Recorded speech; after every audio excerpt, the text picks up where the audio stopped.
श्री हरि शरणम। आप सभी स्वस्थ प्रसन्न और दीर्घायु हो, ऐसी मेरी हार्दिक शुभकामना है। आइए स्वास्थ्य प्रबंधन की आज की नई श्रृंखला में हम बात करेंगे कि यदि हमारे शरीर पर किसी भी कारण से कट जाता है या फट जाना या चोट लग जाना या कोई घाव हो जाना जिससे रक्त बह रहा हो।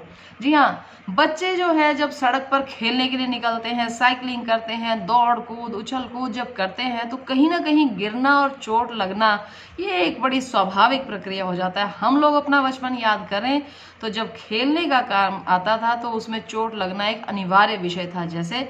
परंतु अब समस्या ये है कि जब चोट लग जाती है और रक्त, मान लीजिए आपका कहीं से कट लग जाता है, कोहनी जो है वह छिल जाती है, कट जाता है, रक्त बहने लगता है, उस समय रोता हुआ बच्चा अपना घाव लेकर के सीधा माँ और पिता के पास दौड़ के आता है। तो उस समय समस्या ये हो जाती है कि बच्चे को लेकर के भागें, आनन फानन में कहाँ जाएं, क्या करें। कोई कहता है डिटॉल लगा दो, डिटॉल इतनी ज़्यादा चुभने वाली होती है, डिटॉल लगाने से एक अलग तरह की पीड़ा शुरू हो जाती है, तो बच्चे डिटॉल के नाम से वैसे ही भाग जाते हैं। तो अब यहाँ पर एक समस्या खड़ी हो जाती है कि अब चूंकि कोरोना का जो काल है वो भी चल रहा है और डॉक्टर्स के पास जाना जो है वो एक भयावह स्थिति पहले ही पैदा कर रहा है कि कहाँ जाएं, कहीं ऐसा ना हो कि वहाँ जाएं एक इलाज करवाने, वहाँ से फिर कोई इन्फेक्शन ही हमें लग जाए। तो ये जो सारी समस्याएं, इसके चलते मैं आपको आज एक ऐसी चमत्कारी चीज़ शेयर करने वाली हूँ। जी हाँ, ये हमने बाल्यकाल से ही हमारे पिताजी वैद्य रहे हैं बड़े प्रसिद्ध, तो उनके द्वारा ये प्रयोग किया। हमारे दादा पिता सब वैद्य रहे हैं तो हमने ये सारा बाल्यकाल से सब देखा सीखा है।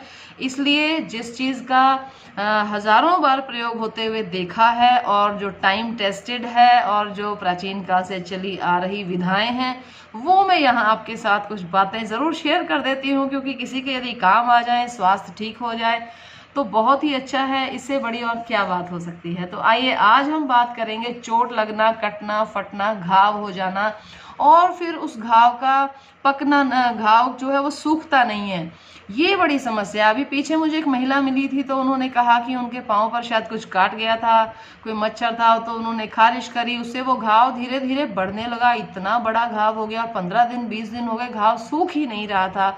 तो कहा कि मैंने डॉक्टर से दवाई मंगवाई है तो वो मैं खाऊंगी, ऐसा कुछ भेजा। तो मैंने कहा कि आप अभी रुक जाइए और मुझे सिर्फ एक दिन का समय दो, जस्ट 1 डे। आप मुझे सिर्फ एक दिन का, एक रात का समय दे दीजिए। अगर ये घाव ठीक हो जाता है तो फिर जो है आप दवाइयाँ मत खाना, और यदि नहीं होगा तो फिर आगे का कुछ विचार करेंगे। तो अब यहाँ पर बात आती है कि जब कुछ हमारे यहाँ पर चाहे सड़क के पत्थर से कट जाए, लोहे से कट फट जाता है, तो सबसे पहली समस्या ये होती है कि उसको एंटीसेप्टिक करना बहुत ज़रूरी होता है। नंबर 2 पर बात आ जाती है कि उसको जो है कहीं टेटनस ना हो तो उसके लिए एंटी टेटनस भी कुछ ना कुछ उसका इलाज होना चाहिए।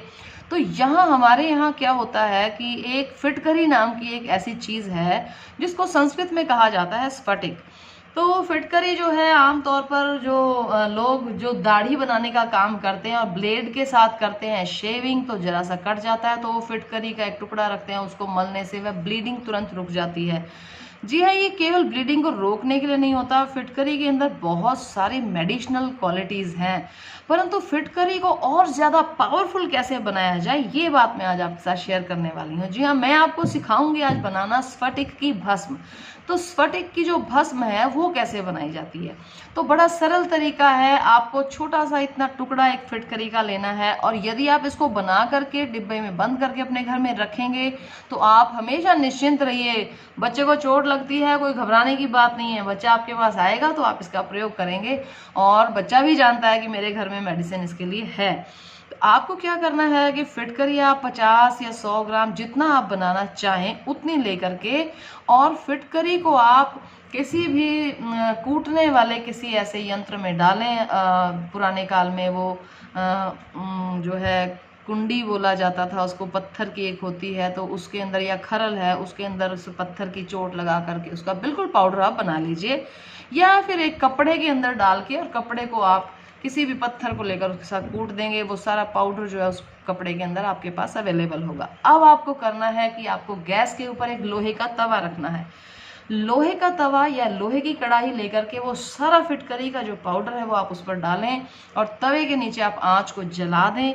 आंच जब जलेगी तो उसकी हीट से धीरे धीरे वह फिटकरी पिघल कर पानी बन जाएगी।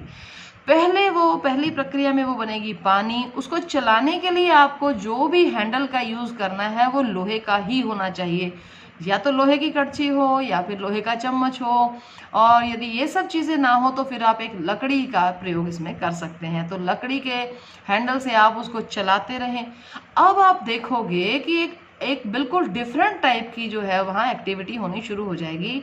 वो जो फिटकरी का पाउडर पानी बन चुका था, अब वह पानी न रह करके वो धीरे धीरे फूल कर उसमें बबल्स बनने शुरू हो जाते हैं, और धीरे धीरे वे जो बबल्स हैं वो ऐसे फूल कर खील का रूप ले लेंगे, जैसे कि पॉपकॉर्न होता है या चावल को फुलाने पर उसको देसी और साधारण भाषा में हमारी माताएं पहले कहती फिटकरी का फूला।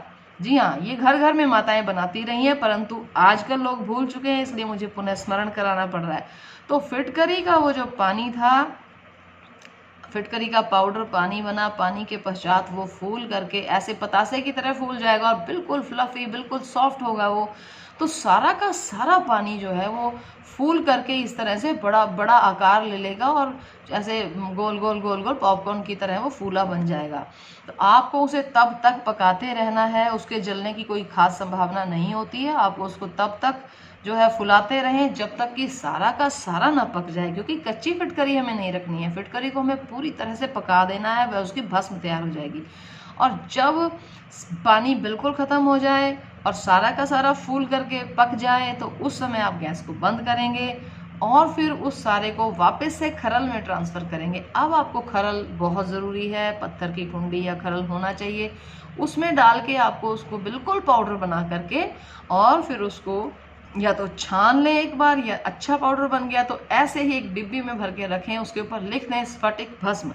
ये स्फटिक भस्म जो है, अब ये है एक चमत्कारी औषधि। कितना ही बड़ा कट, एक बार एक बच्चे ने यहाँ इतना बड़ा काट लिया और इतना पूरा मांस जो है वो उखड़ गया, तो उसको हमने क्या किया कि जो ही उसको गाय का, शुद्ध देसी गाय का मूत्र लेकर के और उसके साथ उसको साफ किया। हाँ, जलता तो वह भी है, परंतु उसके अंदर एंटीसेप्टिक गुण होते हैं। उसके पश्चात उसके अंदर आप डाल दीजिए स्फटिक भस्म और ऊपर से पट्टी लगा दीजिए।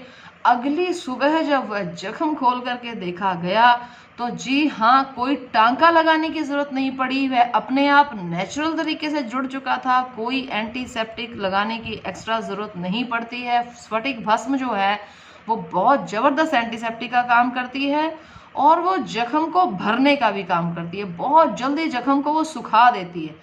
तो जो महिला मेरे पास आई थी 15 दिन से जख्म को लेकर के, उसको मैंने सिर्फ एक ही बात, उसको ला करके हमने उसमें स्फटिक भस्म का एक अच्छा सा पैक बना करके कॉटन पर लगाया और उसको लगा करके उसको बांधी पट्टी। हमने कहा इसको रात भर छोड़ देना, और आप चमत्कार समझो चाहे इसको आप उसका प्रभाव समझिए। सवेरे जब वो जागी तो वो बिल्कुल हल्का सा, वो जितनी वहां पर पपड़ी और जितना वहां पर गंदगी जख्म में थी वो सारी की सारी उतर चुकी थी उस स्फटिक के साथ, और वहां बिल्कुल सूखा सा हल्का सा निशान मात्र बचा हुआ था। तो ये स्फटिक भस्म इतनी कारगर है जख्म चोट आदि पर। आप प्रयोग करें और मुझे जरूर बताएं, क्योंकि मैं इसको बाल्यकाल से प्रयोग होते हुए देख रही हूँ, स्वयं करती हुई हूँ। आप भी प्रयोग अवश्य करें और मुझे जरूर बताएं। और ये सारी आयुर्वेद की जो हमारी परंपराएं हैं, इनको आप अपने निकट किसी आयुर्वेदाचार्य को मिल करके उनसे कंसल्ट भी कर सकते हैं, और वीडियो को देख करके आप इनका प्रयोग करके मुझे अवश्य बताएं कि आपको कैसा इसका फल मिलता है। हरि ओम, धन्यवाद।